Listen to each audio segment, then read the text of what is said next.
ሰላም እንዴት ናችሁ? የደሰልት ቤተሰቦች እኔ እግዚአብሔር ይመስገን ደህና ነኝ። በያላችሁበት ሰላማችሁ ይዛ ዛሬም እንደተለመደው በአንድ አስተማሪና ጠቃሚ ቪዲዮ ተመልሻለሁ።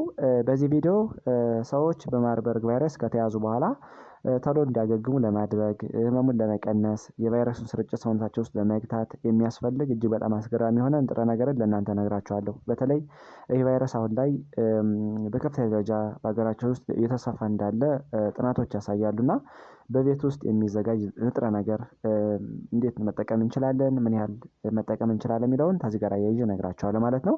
ከዛ በፊት ግን ለቻናሉ አዲስ ከሆናችሁ ቻናሉን ሰብስክራይብ ያደረጋችሁ ጀምሮ ነባር ሰዎችን የዩቲዩብ አልጎሪዝም ለብዙዎች እንዲያደርስና ብዙዎችን ስለሚያስተምር ላይክ እና ሼር ማድረጋችሁን አትርሱ። አብራችሁን ቆዩ። ወደ ዋናው ሀሳቤ ስመለስ ማርበርግ ቫይረስ አሁን ላይ ኢትዮጵያ ውስጥ በከፍተኛ ደረጃ የተስፋፋ እንዳለ ሪፖርቶች ያሳያሉ። ይህ በሽታ እንደሚታወቀው ከበሽተኛው ሰው ወደ ጤነኛ ሰው በተለያዩ ፈሳሾች ይተላለፋል። ለምሳሌ ደም፣ ላብ፣ ሰገራ፣ ሽንት፣ ሌሎችም የሰውነት ፈሳሾች ያስተላልፋሉ ማለት ነው። ስርጭቱን ለመቀነስ ጥንቃቄዎችን ማድረግ እንዳለ ሆኖ ምን ዘዴዎችን አብረን አጣምረን መጠቀም አለብን የሚለውን ማወቅም በጣም አስፈላጊ ነው።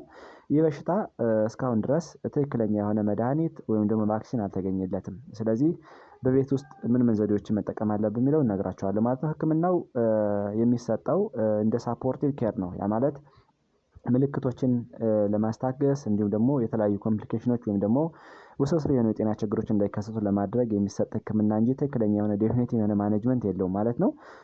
እንደሚታወቀው ስለዚህ ይሄ ቫይረስ ለመቀነስ በተለይ ደግሞ ሰዎች በዚህ ቫይረስ ከተያዙ በኋላ ቶሎ እንዲያገግሙ ለማድረግ ህመሙ እንዳይጸናባቸው ለማድረግ እንዲሁም ደግሞ የቫይረሱን ስርጭት ለመግታት በቤት ውስጥ የምንጠቀመው ንጥረ ነገር አለ። ይሄ ንጥረ ነገር የጥቁር አዝሙድ ዘይት ነው ማለት ነው።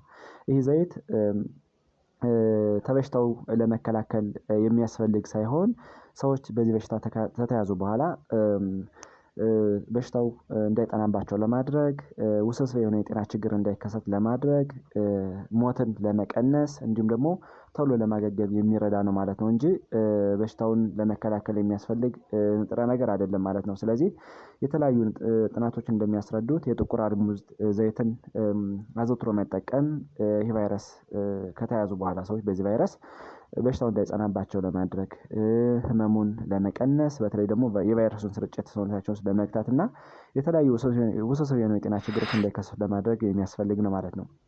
እንደሚታወቀው የጥቁር አዝሙድ ዘይት በጸረ ሙቀት አማቂ ኬሚካሎች የበለጸገ ነው። ያ ማለት አንቲኦክሲዳንቶችን ይዟል፣ ጸረ ብግነት ባህሪ አለው። ያ ማለት አንቲ ኢንፍላማቶሪ ፕሮፐርቲ ያላቸውን ውህዶች ይዟል፣ እንዲሁም ደግሞ ጸረ ቫይረስ ባህሪም አለው ማለት ነው። ሌላው የበሽታ የመከላከል አቅምን ይገነባል፣ እንዲሁም ደግሞ ቫይረሱ ሰውነታችን ውስጥ በቀላሉ እንዳይሰራጭ ያደርጋል ማለት ነው። በዚህ ሂደት በቀላሉ ሰዎች በቫይረሱ ቢያዙ ቶሎ እንዲያገግሙ ያደርጋል ማለት ነው። ጥቁር አዝሙድ አሁን ያልናቸው ባህሪያት የሚይዙ ውህዶችን ይዟል። ይሄ ውህድ ቲሞኪኒን ይባላል። ይሄ ቲሞኪኒን እንደሚታወቀው አንቲቫይራል ፕሮፐርቲ ያላቸውን ውህዶችን ስለያዘ ወይም ደግሞ እንደ አንቲቫይራል ድረግ ባህሪ ያላቸውን ንጥረ ነገሮች ስለያዘ በቀላሉ በሽታው ሰዎችን እንዳይጸናባቸው በማድረግ እንዲሁም ደግሞ ተበሽታው ለማገገም ትልቅ ሁኔታን ያመቻቻል ማለት ነው። እንደሚታወቀው ቲሞኪኒን አሁን ያልናቸውን ጸረ ብግነት፣ ጸረ ሙቀት አማቂ ኬሚካሎችን፣ አንቲቫይራል ፕሮፐርቲ ያላቸውን ውህዶች በደንብ መርጃ አድርጎ ያዘ እጅግ በጣም አስፈላጊ የሆነ ውህድ ነው። ይህ ውህድ በሽታው ለመከላከል ሳይሆን በሽታው ሰውነታቸው ውስጥ ከገባ በኋላ ሴቬሪቲውን ለመቀነስ ኳሊቲ ኦፍ ሪከቨሪን ለማፋጠን እንዲሁም ደግሞ ኢንፌክሽን ሰውነታቸው ውስጥ ስፕሪድ እንዳያደርግ በቀላሉ ለመከላከል የሚያስፈልግ ውህድ ነው ማለት ነው። ስለዚህ ይህንን ንጥረ ነገር ወይም ደግሞ የጥቁር አዝሙድ ዘይትን እንዴት መጠቀም እንችላለን የሚለውን ልንገራችሁ። የመጀመሪያው ከማር ጋር በመጨመር መጠቀም እንችላለን። ከእርጎ ጋር በመጨመር መጠቀም እንችላለን። በሻይ መልክ መጠቀም እንችላለን። እንዲሁም ደግሞ በሚል ወይም ደግሞ ከምግብ ጋር በመጨመር መጠቀም እንችላለን። እንዲሁም ደግሞ ዘይቱን ማናገኝ ከሆነም ፋርማሲ ላይ በካፕሱል መልክ የሚሸጥ አለ፣ እሱን መጠቀም እንችላለን ማለት ነው። ስለዚህ እነዚህን በመጠቀም ከበሽታው ቶሎ ሪከቨር ማድረግ እንችላለን ማለት ነው። በየቀኑ ምን ያህል መጠን መጠቀም እንችላለን የሚለውን ስናይ ደግሞ በተለይ በብልቃጥ ነው የሚሸጥ እንደሚታወቀው፣ ወይም ደግሞ በጠርሙስ ነው የሚሸጥ። የራሱ ድሮፐር መለኪያ አለው ይሄ የጥቁር አዝሙድ ዘይት። ስለዚህ በየቀኑ ከ5 እስከ 10 ኤምኤል መጠቀም እንችላለን ማለት ነው። ህጻናት ሲሆኑ በተለይ ከ5 እስከ 15 ዓመት የሆኑ ህጻናትን ዶዙን ዝቅ አድርጎ መጠቀም ይቻላል። ነገር ግን ከፍ ያሉ ሰዎች ወይም ደግሞ አዳልት ኤጅ የሆኑ ሰዎች ደግሞ ከፍተኛ ዶዙ መውሰድ ይችላሉ። እስከ 10 ኤምኤል በየቀኑ መጠቀም ይችላሉ ማለት ነው። ነገር ግን የጥቁር አዝሙድ ዘይት በማይገኝበት ሁኔታ አንዳንዴ ቤታችን ውስጥ ማዘጋጀት እንችላለን። በፓውደር መልክ መጠቀም እንችላለን። እንዲሁም ደግሞ ይህ የማይገኝ ከሆነ ፋርማሲ ላይ በካፕሱል መልክ የሚሸጥ አለ። ይሄን ከ500 እስከ 1000 ሚሊግራም በየቀኑ መጠቀም እንችላለን ማለት ነው። ስለዚህ ይህንን በመጠቀም የበሽታውን ሴቨሪቲ አጠቃላይ ቶሎ ለማገገም የበሽታውን ስርጭት ለመቀነስ ትልቅ ሚና አለው ማለት ነው። ነገር ግን ጥቁር አዝሙድ ዘይት ሲወሰድ ጥንቃቄ ማድረግ ያለብን ሂደቶች ደግሞ አሉ። እነዚህ ሂደቶች ለምሳሌ ከተለያዩ መድኃኒቶች ጋር ኢንተራክት ያደርጋል ማለት ነው።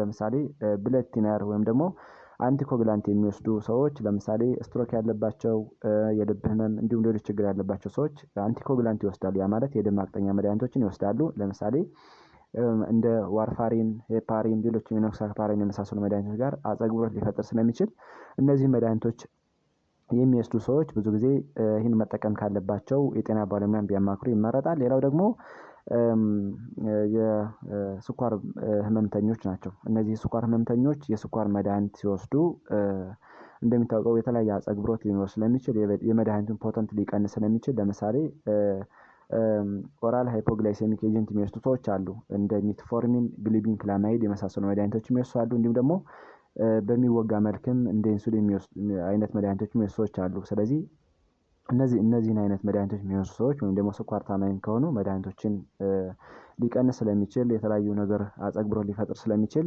በመጀመሪያ መውሰድ ካለባቸው የጥቁር አዝሙድ ዘይትን ጤና ባለሙያን ቢያማክሩ በጣም ተገቢ ነው ማለት ነው። ስለዚህ ጥቁር አዝሙድ በጣም አስፈላጊ የሆነ በተለይ ደግሞ ቫይራል ኢንፌክሽኖችን ለመቀነስ፣ ቫይራል ኢንፌክሽኖችን ለማስወገድ በጣም ተመራጭ የሆነ ንጥረ ነገር ስለሆነ አዘውትሮ መጠቀም በጣም አስፈላጊ ነው። በተለይ አሁን እንዳልነው የቫይረሱን ስርጭት ለመቀነስ በሀገራችን ሁኔታ በጣም በከፍተኛ ደረጃ የተስፋፋ እንደሚገኝ ይታወቃል። ስለዚህ የቫይረሱን ስርጭት ለመቀነስ፣ ከበሽታው ቶሎ ለማገገም እንዲሁም ደግሞ ወደ ሌላ ሰዎችን ማስተላለፍን ለመቀነስ ሲባል እነዚህን ውህዶች መጠቀም በጣም አስፈላጊ ነው ማለት ነው። ስለዚህ የጥቁር አዝሙድ ዘይት በጣም አስፈላጊ ነው ማለት ነው። እንደሚታወቀው ዴፊኒቲቭ የሆነ ማኔጅመንት የለውም ይሄ ማርበርግ ቫይረስ እያልን የምንጠራው። ስለዚህ በቤት ውስጥ እንዴት ማከም እንችላለን፣ እንዴት መጠቀም እንችላለን፣ ምን ያህል መጠቀም እንችላለን የሚለውን ለእናንተ በደንብ አብራርቼ ነገርኳችሁ። እንዲሁም ደግሞ አንዳንዴ የደም ማቅጠኛ የሚወስዱ ሰዎች፣ ስኳር በሽተኞች እንዲሁም ሌሎችን መድኃኒት የሚወስዱ ሰዎች መጀመሪያ መጠቀም